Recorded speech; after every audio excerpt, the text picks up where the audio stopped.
तो हेलो दोस्तों, नमस्कार। आपका स्वागत है मेरे YouTube channel FMG music school में और आशा करता हूं कि आप सब एकदम स्वस्थ होंगे, एकदम मस्त होंगे।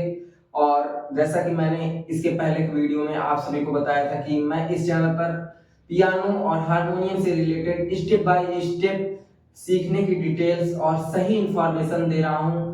तो इसके लिए आप लोग हमारे चैनल को सब्सक्राइब करके बेल आइकन को ऑल पर जरूर सिलेक्ट कर लीजिएगा ताकि आपको आने वाली नोटिफिकेशन मिले सबसे पहले। और अगर ये वीडियो आपको पसंद आए तो एक लाइक एक कमेंट जरूर करिएगा। आपकी एक लाइक और एक कमेंट से हमें बहुत ज्यादा सपोर्ट मिलेगा और आगे भी मैं अच्छी अच्छी वीडियोस लाता रहूंगा। तो चलिए शुरू करते हैं आज का लेसन 2। और हाँ, अगर इससे पहले आप लोगों ने लेसन 1 नहीं देखा है तो हमारे चैनल पर जाकर जरूर देख लीजिएगा।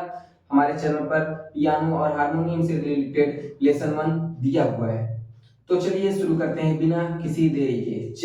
तो फ्रेंड्स, लेसन 2 में मैं आप सबकी एक बहुत बड़ी कंफ्यूजन दूर करना चाहूंगा और ये बहुत सारे लोगों की कंफ्यूजन रहती है।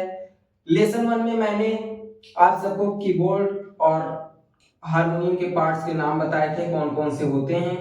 तो आप लोग सोच रहे होंगे कि लेसन 2 में मुझे कुछ सिखाना चाहिए था।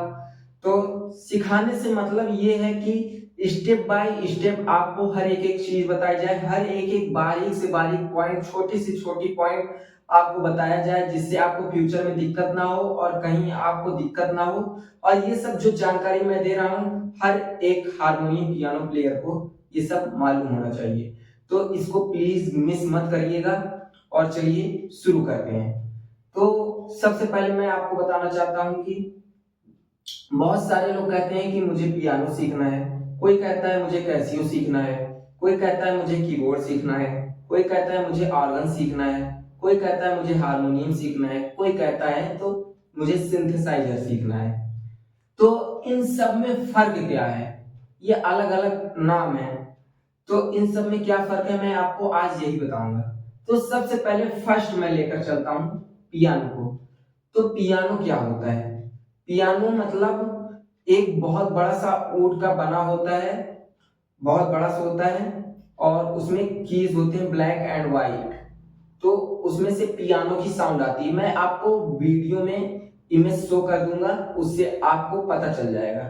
तो उसमें सिर्फ जो होता है पियानो में पियानो की ही साउंड आती है और कोई साउंड नहीं आती है, सिर्फ पियानो का आती है। ओके, जैसे हारमोनियम में हारमोनियम की ही सिर्फ साउंड आती है, वैसे पियानो में पियानो की ही साउंड आती है। ओके, ये आपका क्लियर हो गया। ये पियानो अलग चीज हो गई। अब दूसरी चीज हमारी आती है हारमोनियम। हारमोनियम तो सभी लोग लगभग जानते ही होंगे और हारमोनियम को भी मैं आपको वीडियो में शो कर दूंगा हारमोनियम कैसे दिखता है। और उसमें हारमोनियम में कीज जो होती हैं वो थोड़ी कम होती है और उसमें सिर्फ हारमोनियम की साउंड आती है। हारमोनियम में कीज लगभग 44, 42, 32, 26, 27 इस टाइप में कीज आती हैं। तो सिर्फ उसमें हारमोनियम की साउंड निकलती है। ओके, उसके बाद तीसरी चीज हमारे पास आती है कीबोर्ड। अब कीबोर्ड, सिंथेसाइजर और ऑर्गन और कैसियो, जो ये चार चीजें हैं, इसमें बहुत ज्यादा कंफ्यूजन रहती है लोगों को, बहुत ज्यादा। कोई कहता है कि मुझे कैसियो सीखना है। सबसे पहले मैं कैसियो पर बात करूंगा।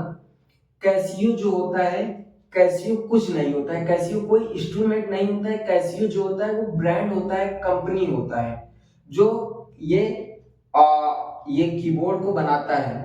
ओके, ये बनाता है। जैसे ये मेरा जो कंपनी है ये रोलैंड कंपनी का है, उसके आगे जो मेरा ये वाला कीबोर्ड रखा है ये मेरा कॉर कंपनी का है। ऐसे ही जुआरेज कंपनी का आता है, यामाहा कंपनी का आता है, वैसे ही कैसियो कंपनी का भी कीबोर्ड आता है। ओके, तो आप लोग सबसे पहले कैसियो कैसियो जो लोग कहते हैं वो लोग कहना बंद कर दें। कैसियो कैसियो सही शब्द नहीं है इसका। ओके, तो ये आपका क्लियर हो गया। उसके बाद चौथी चीज आती है हमारी कीबोर्ड। ओके, जो बहुत सारे लोगों को आपने देखा होगा कि बहुत सारे लोग कीबोर्ड ही कहते हैं।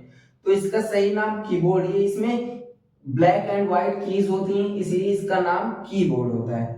तो कीबोर्ड जो है वो सही शब्द है, सही वर्ड कह सकते हैं हम लोग। उसके बाद हमारी पांचवी चीज आती है ऑर्गन। ऑर्गन भी आप कह सकते हैं, बहुत सारे लोग ऑर्गन भी कहते हैं, इसको ऑर्गन भी बोलते हैं, ऑर्गन भी आप बोल सकते हैं। ओके। और अगली चीज आती है हमारी सिंथेसाइजर। तो सिंथेसाइजर हम मेरे हिसाब से शायद नहीं बोल सकते हैं। सिंथेसाइजर का क्या मतलब होता है मैं आपको बताता हूं। एक आता है अरेंजर कीबोर्ड और एक आता है सिंथेसाइजर कीबोर्ड। ओके। जो अरेंजर कीबोर्ड होता है उसमें स्पीकर्स होते हैं और वो थोड़ा हैवी वेट होता है, और उसमें जो टोन्स वगैरह बनती हैं उसकी क्वालिटी थोड़ा लो रहती है, और जो लूप वगैरह उसमें बजते हैं, रिदम वगैरह तबले की या फिर ढोलक की लूप ये सब बजता है, तो उसमें आपको लूप भी मिल जाता है, कंपनी की तरफ से टोन्स भी मिल जाती हैं, थोड़ा थोड़ा उसमें काफी सारे फीचर रहते हैं, तो उसे अरेंजर कीबोर्ड कहते हैं। उसके बाद अगला आता है हमारा सिंथेसाइजर। सिंथेसाइजर कीबोर्ड में क्या होता है, उसमें टोन्स जो होती हैं वो बहुत ज्यादा ही हाई क्वालिटी की बजती हैं, और उसमें जो लूप होता है वो कंपनी की तरफ से उतना अच्छा नहीं मिलता, हमें अलग से डालना पड़ता है। और वो सिंथेसाइजर जो होता है एक स्टेज कीबोर्ड होता है, हम स्टेज पे बजाते हैं, और अरेंजर कीबोर्ड में हम लोग अकेले बजा सकते हैं। ओके। तो ये फर्क होता है सिंथेसाइजर कीबोर्ड और अरेंजर कीबोर्ड में। ओके। तो आपको समझ में आ गया होगा। कैसियो आपको बोलना नहीं है, पहली बात तो कैसियो कैसियो जो लोग बोलते हैं वो लोग बोलना बंद कर दें, ये सही शब्द नहीं है, ये एक ब्रांड है। और आप कीबोर्ड बोल सकते हैं, ऑर्गन बोल सकते हैं। ओके। और पियानो को पियानो बोल सकते हैं, हारमोनियम को हारमोनियम बोल सकते हैं। कीबोर्ड में बेसिकली क्या होता है, कीबोर्ड में इसमें कई सारी टोन्स बजती हैं, जैसे सितार की हो गई, गिटार की हो गई, फ्लूट हो गया, बेंजो हो गया, उसके बाद हमारा एकॉर्डियन हो गया, सैक्सोफोन हो गया। तो इन सबको मिला के ये बजता है, कई टोन कई सारी टोन्स बजती हैं, तो इसलिए इसको कीबोर्ड बोलते हैं या ऑर्गन बोलते हैं। ओके। तो आप लोग इसे ऑर्गन बोल सकते हैं या कीबोर्ड बोल सकते हैं। ओके। तो आई होप आपको एकदम अच्छे से समझ में आ गया होगा। अगर समझ में ना आया है तो प्लीज वीडियो को फिर से देखिए और अच्छे से ध्यान से समझिए, क्योंकि आजकल के लोग जो हैं वो वीडियो को बहुत ज्यादा स्किप कर करके देखते हैं, उनके पास टाइम नहीं होता। तो प्लीज किसी चीज को अगर आपको अच्छे से सीखना चाहते हैं तो उसको टाइम आपको देना पड़ेगा, ये बात है। कोई भी चीज हो, कीबोर्ड ही नहीं, संगीत ही नहीं, कोई भी चीज अगर आप अच्छे से सीखना चाहते हैं उसको आपको टाइम देना पड़ेगा। तो प्लीज इस वीडियो को आप लोग अच्छे से देखिएगा, अगर आपको ना समझ में आया तो फिर से आप देख सकते हैं। ओके। धन्यवाद।